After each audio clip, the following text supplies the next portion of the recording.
रमजान के मुकद्दस महीने में तरावीह की नमाज में कुरान शरीफ का दौर मुकम्मल हो गया। इस मौके पर खंडवा में मस्जिदों के पेश इमाम, कुरान शरीफ सुना रहे हाफिज और मुअज्जिनों आदि का इस्तकबाल किया गया और उन्हें नजराने दिए गए। सब एक कद्र के मुबारक मौके पर दरगाह सहित शहर की विभिन्न मस्जिदों में रोजेदारों ने पूरी रात जागकर इबादत में गुजारी। माह रमजान अब विदाई के करीब पहुंच गया है। 26 रोजे मुकम्मल हो गए। इस मौके पर दरगाह सहित शहर की विभिन्न मस्जिदों में इफ्तार के आयोजन किए गए। कुछ मासूमों ने जिंदगी के पहले रोजे की शुरुआत की। रात को तरावीह की नमाज में कुरान शरीफ के आखिरी सिपारे की तिलावत की गई। इसके साथ ही तरावीह में कुरान शरीफ का दौर मुकम्मल हो गया। खुशी के इस मौके पर कुरान शरीफ सुना रहे हाफिजों को शहर की हर मस्जिदों के इमाम और हाफिजों को गजरे पहनाकर तोहफे के रूप में नजराने भी पेश किए गए। साथ ही कुछ हाफिजों को तोहफे में बाइक देकर मुबारकबाद दी गई। बिस्मिल्लाहिर्रहमानिर्रहीम, अस्सलातु वस्सलामु अलैका या रसूलल्लाह सल्लल्लाहु तआला अलैहि वसल्लम।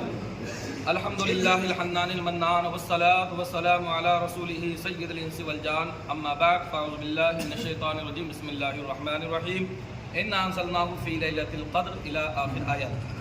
बड़ी खुशी और मसरत और शादमानी की बात है कि अल्हम्दुलिल्लाह अल्लाह रब्बुल इज़्ज़त का बड़ा एहसान है, उसका करम है, उसकी नवाज़िशें हैं कि उसने हमें और आपको आज की शब जो शब क़द्र है, ऐसी अजीम शान रहमत और बरकत वाली शब हमें अता फरमाई है। ये शब आम शब नहीं, ये रात जो है ये आम रात नहीं है। इसका जिक्र खुद रब तबारक व तआला ने बड़े इंतज़ाम के साथ एक सूरत की शक्ल में अता फरमाया है। पूरी एक सूरत शब क़द्र के नाम से नाजिल हुई है। रब ने फरमाया इन्ना अंज़लनाहु फ़ी लैलतिल क़द्र, कि हमने कुरान को इस रात में शब क़द्र में नाजिल फरमाया।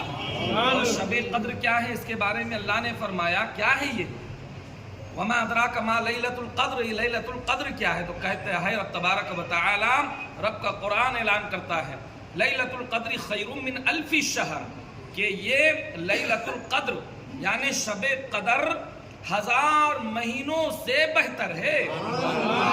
1000 महीनों से, 1000 महीनों से बेहतर ये आज की रात है।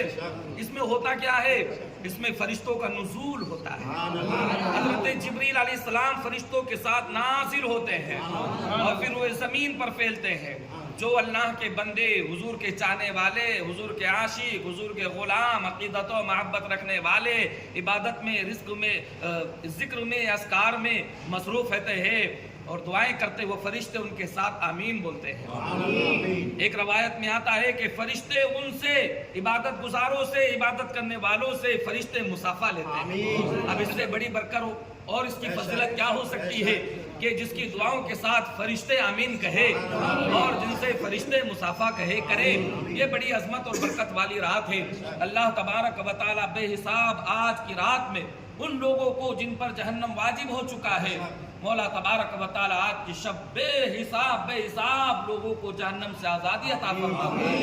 रब तबारक व तआला की बारगाह में हम दुआ करते हैं कि मौला जितने भी आशिक रसूल है, तेरे हुजूर, तेरे हबीब का कलमा पढ़ने वाले हैं, हुजूर से अकीदत और मोहब्बत रखने वाले हैं, आज की शब उन तमाम आशिकों की मग़फ़िरत अता फरमाए। ये तो एक पहलू हो गया। दूसरी खुशी की बात ये होती है, ये रब की तरफ का इनाम है। दूसरा उसकी मखलूक की खुशी का आलम यह होता है कि जिन लोगों ने कुरान को अपने सीने में बसाया है, जो हाफिज़ कुरान है, वो आज की शब उनका कुरान ख़त्म होता है। पहले रमज़ान से 27वीं शब यानी 26वें रोज़े तक कुरान को हाफिज़ कुरान जिसने मेहनत मशक्क़त करके कुरान को अपने सीने में बसाया है, रमज़ान के अंदर एक रमज़ान से 27वीं शब तक मेंबरों मेहराब में खड़े होकर के अल्लाह के घर में वो कुरान को सुनाता है और हम सब कुरान को सुनते हैं। और फिर इस ख़त्म के मौका पर, आज खत्मुल कुरान है, ख़त्म के मौका पर तमाम आशिक अपनी अपनी हैसियत और इस्तिताअत के एतबार से हाफिज़ों को नजरानों से, तोहफों से नवाजते हैं, क्योंकि हम और आप कुरान का बदला اور قرآن کا انعام نہیں دے سکتے، قرآن کی قیمت نہیں چکا سکتے، کیونکہ رب نے کہا وَلَا تَشْتَرُوا بِآيَاتِي ثَمَنًا قَلِيلًا، ہماری آیتوں کو تھوڑے دام کے بدلے نہ بیچو، لیکن کوئی اس کا دام بھی نہیں لگا سکتا۔ لیکن جن عاشقوں نے اپنے عشق کا اظہار نذرانے کی شکل میں، کپڑوں کی شکل میں یا کسی اور شکل میں کیا ہے، تو اللہ تبارک و تعالیٰ ان تمام عاشقوں کو جنہوں نے حافظوں کی مدد کی ہے، نذرانہ دیا ہے، کپڑے دیے، دوڑے دیے ہیں، ان سب کے اس نذرانے کو قبول عطا فرمائے اور بہتر سے بہتر دنیا اور آخرت میں انہیں صلہ عطا فرمائے۔ الحمدللہ حافظ قرآن کو نذرانہ ملتا ہے، حفاظ کرام خوش ہوتے ہیں، کسی کو گاڑی دی جاتی ہے، کسی کو کار دی جاتی ہے، کسی کو امید سے زیادہ نذرانے دیے جاتے ہیں۔ الحمدللہ ہمارے شہر کھنڈوا کے اندر بھی کئی حفاظ کرام کو گاڑیاں عطا کی گئی ہے۔ مولا تبارک و تعالیٰ جن جن جگہوں پر علماء کرام کو نوازا گیا ہے، ان تمام مصلیان حضرات اور ٹرسٹیان کو دارین کی نعمتوں سے مالا مال عطا فرمائے، اور آج کی شب تمام عاشقان رسول کے لیے خیر کی شب فرما دے، اور آج کی شب کے صدقے میں بالخصوص ہمارے ملک ہندوستان میں امن و امان، خاص کر کے ہمارے شہر کھنڈوا کے اندر سکون، شانتی، سلامتی، اتحاد، اتفاق، بھائی چارگی عطا فرمائے۔ امین۔ السلام علیکم۔ میں فقیر قادری، قاری عبدالحکیم قادری، خطیب و امام حضرت بلند شہید مسجد گھاسپورہ کھنڈوا سے۔